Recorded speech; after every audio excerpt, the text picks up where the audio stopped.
থাকে তার উইথড্র করে নেওয়া দরকার। দেখুন, ব্যাপারটা হচ্ছে রেড রোড থেকে সরিয়ে ব্যারিকেডে করেছে। অ্যাকচুয়ালি নামাজটা যেদিকেও বলে রোডের সমস্যা হচ্ছে, জাম হচ্ছে। আমাদের ধর্ম সর্বসময় শান্তির মেসেজ দেয়, তাই আমরা এ নিয়ে কোনো তর্ক বা জোর জবরদস্তিতে যাওয়াকে পছন্দ মনে করি না, কারণ ধর্মে কখনো জোর জবরদস্তি চলে না। কিন্তু ইসলামের কর্মকাণ্ড মুসলমান হওয়ার জন্যেই যদি তাকে এই অবহেলার শিকার হতে হয়, তাহলে এটা সংবিধান বিরোধী হচ্ছে, এক পেশি গাইজুয়ারি দেখানো হচ্ছে। এটা চরম অন্যায়, কোনোভাবে এটা মেনে নেওয়া যায় না। দ্বিতীয় নম্বর হচ্ছে, এক সপ্তাহ ধরে রেড রোডকে বন্ধ করে যানজট থেকে শুরু করে মানুষের নিত্য প্রয়োজনে যাতায়াত এবং বিশেষ করে হাইকোর্টে যাওয়া, যে সমস্যাটা হচ্ছে চতুর্দিকে আমরা জানছি। এটাও দেশের প্রধানমন্ত্রী, সে তার পদমর্যাদাকে অপমান করছে। তিনি যে অযোগ্য অনেকবার প্রমাণ দিয়েছে, আবার এই কাজ করে আবার প্রমাণ দিচ্ছে যে একটা সপ্তাহ ধরে একটা ব্যস্ততম রোডকে বন্ধ রেখে আজকে দেশের নাগরিক, রাজ্যের নাগরিকের এবং বিশেষ করে হাইকোর্টে যাওয়ার যে রাস্তাকে ডিস্টার্ব করে রেখেছে, তিনি মানুষের সঙ্গে অন্যায় করছে, জনগণের সঙ্গে অন্যায় করছে এবং ক্ষমতার জোর দেখাতে চাইছে, যেটা আমার দেশের সংবিধানের বাইরে।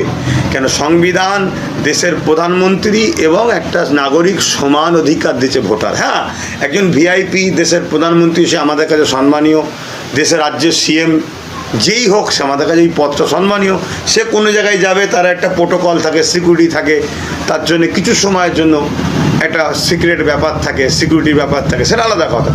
এই 7 দিন ধরে যোগাসনের নামে বা এই কর্মসূচির নামে যে মানুষের যে পেরেশান হতে হচ্ছে, এটা অত্যন্ত জুলুম এবং জঘন্য রকম কর্মকাণ্ড চলছে। দিলীপ ঘোষ বলছেন যে একেবারে মুসলিমদের নামাজ পড়তে হলে পাকিস্তান, বাংলাদেশে চলে যান, মুসলিমরা কোন হরিদাস পান যে এখানে জায়গা দিতে হবে। দিলীপ ঘোষ বলেছিল গরুর দুধে নাকি সোনা পাওয়া যায়। ওর কথা কি উত্তর দিই বলেন তো?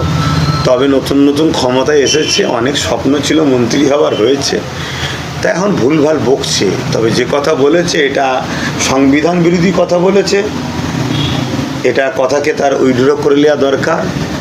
নচেত আজ পাওয়ারে রয়েছে, বিগত সময় যারা পাওয়ারে ছিল, এখন ভূত যেমন নামছে পাওয়ারে থাকার, তা তোমারও ভূত একদিন নেমে যাবে। মণিপুরে আগুন জ্বলছে, সেখানে প্রধানমন্ত্রী যাচ্ছেন না, কিন্তু একেবারে রেড রোডে যোগা পালন করছে প্রধানমন্ত্রীকে দেখা যাচ্ছে। দেখুন, আমার দেশের যিনি প্রধানমন্ত্রী আছেন, তার পদটাকে সম্মান জানাতে হবে দেশের নাগরিক হিসাবে। ব্যক্তি হিসাবে তিনি একদম অযোগ্য, তিনি উত্তম নয়। কারণ তিনি আসার পর থেকে দেশের সব জিনিসপত্র বেকারত পাবলিকের হাতে চলে যাচ্ছে এবং দেশের জিডিপি বলুন, দেশের জিনিসপত্র বলুন, সব কিছুর দাম বেড়ে যাচ্ছে। এবং যা আশ্বাস দিয়েছিলেন, যা কথা বলেছিলেন, একটা কথার সঙ্গে কাজের মিল নেই। 50 দিন আমায় সময় দেওয়া হোক, 6 মাস সময় দেওয়া হোক, কী না করেছে। কিন্তু দুঃখের বিষয়, আমি যতই বলি, সেই কিছু অন্ধভক্ত ওনার রয়েছে।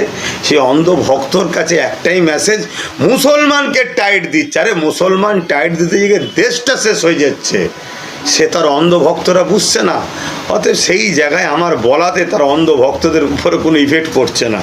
কিন্তু তারপরও আপনারা জিজ্ঞেস করেছেন, আমি এতটুকু বলতে পারি, তিনি মণিপুর যে জ্বলছে সেখানে যাবার মতো তেনার মুখ নাই। সেখানে তিনি যাবেন কোন মুখ নিয়ে? এজন্য যেতে পারছেন। এই যে আমরা দেখতে পাচ্ছি বিধানসভার ভিতরে বা বাইরে ভালো তৃণমূল, খারাপ তৃণমূল নিয়ে একটা মন্তব্য চলছে, এই বিষয়টা কীভাবে দেখছেন? দেখুন, এটা একটা কি বলবো, শুধুমাত্র এই নিজেদের একটা ফান্ড তৈরি করার একটা জিনিস চলছে।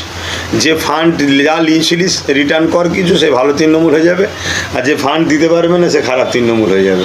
তবে আমার নজরে আমি মনে করি, টিএমসির ওপর থেকে নিজ পর্যন্ত যারা নেতৃত্বের পদে ছিল, কম বেশি সবাই ঘোটালার মধ্যে জড়িয়ে আছে। কথা বুঝে আসছে? এবং যারা সাপোর্টার, সাধারণ ভোটার, সাধারণ, অনেকে চাপে পড়েছিল, অনেকে শখে করেছে, তাদের আমার কোনো এই মন্তব্য না। কিন্তু নেতৃত্ব যারা দিয়েছে সব কটা ঝেড়েছে, ভালো বলে কেউ নাই। মমতা ব্যানার্জি ভবানীপুর সিট জোরপূর্বক নিয়ে নেওয়া হয়েছে এমন দাবিতে হাইকোর্টে। হাইকোর্টে এখন নাটক করতে গিয়ে মানুষের ব্রেনকে অস করছে, মানুষের মাইন্ডকে ঘোরাতে চাইছে। আমরা তো অনেক আগে থেকে বলেছিলাম যে 500 ভোটে আগাচ্ছে, মমতা ব্যানার্জি বেরিয়ে চলে এলো কেন?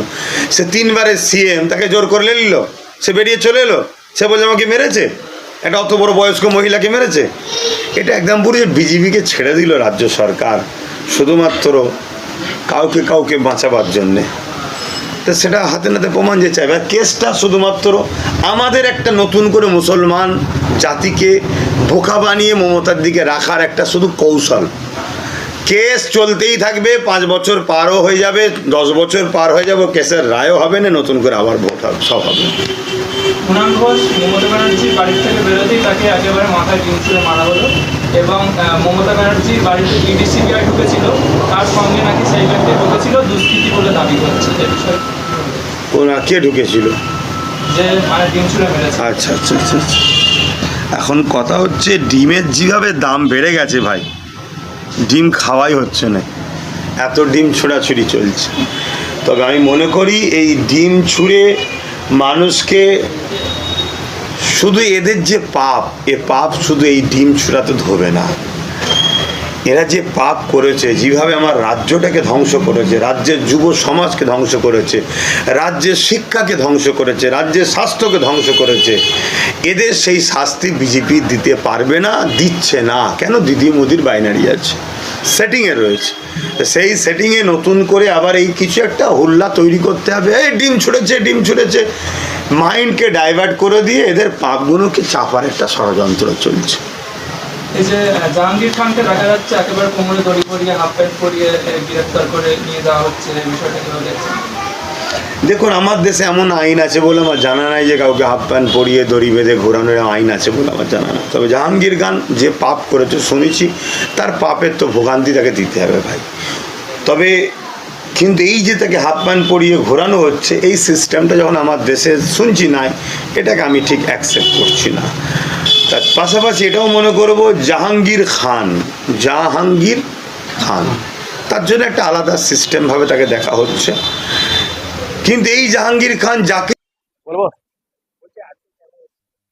আজকে আমাকে 5 তারিখে রামপুরহাট বিধানসভা ধ্রুব সাহা আমাকে অপমান করেছিল, সেই ব্যাপারে একটা আমি ভিডিও পোস্ট করেছিলাম। তো সেই ভিডিওর মধ্যে আমি উল্লেখ করেছিলাম কি 50 লক্ষ টাকা ধ্রুব সাহা প্রত্যেক দিন তোলাবাজি করে বীরভূম থেকে খায়।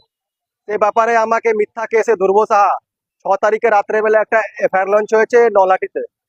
এফআইআর নম্বর হচ্ছে 292, ঠিক আছে। এই ব্যাপারে নিয়ে এফআইআর হোক আমাকে 7 তারিখে, আমি 6 তারিখে লোকাল সোর্সের মাধ্যমে আমি ইনফরমেশন পাই কি রাত্রে আমাকে পুলিশ অ্যারেস্ট করবে। তখনই আমি ডিজিপি সাহেবকে, ডিএম কে, আপনার লোকাল পিএস কে আমি এসএমএস করি, মেল করি কি আমি সকালে এসে নলাটি পিএসে আমি সিলিন্ডার করে দিব।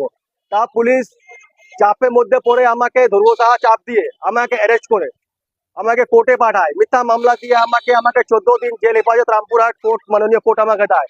ঠিক 4 দিনের মধ্যে সিডি রিপোর্ট সিডি দেখে আমার বেল হয়ে যায়। আমি 11 তারিখে আমার বেল হয়ে গেছে, আজকে আমার ডেট ছিল 20 তারিখে।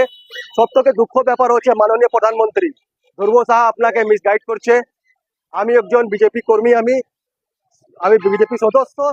माननीय प्रधानमंत्री जी, आप धर्म संकट में है। एक तरफ आपका देश का विधायक है आपके पक्ष में, दूसरी तरफ मैं आम नागरिक, आम जनता, और दूसरी तरफ भाजपा का कार्यकर्ता। मैं आपसे न्याय मांगता हूं कि इसके ऊपर सीबीआई की जांच किया जाए।